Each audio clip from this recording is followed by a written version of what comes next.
కుటుంబం ధరణిలో దేవుని ప్రతిబింబం. దైవ కుటుంబం ధరణిలో దేవుని ప్రతిబింబం. శాంతి సంతోషాలకు అది నిలయం, ఆప్యాయత అనురాగాలకు ఇక ఆరంభం.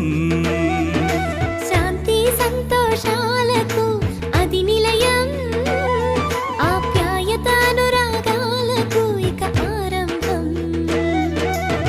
విశ్వాసపు వాకిళ్ళు పరిశుద్ధతలో గిళ్ళు, విశ్వాసపు వాకిళ్ళు పరిశుద్ధతలో గిళ్ళు.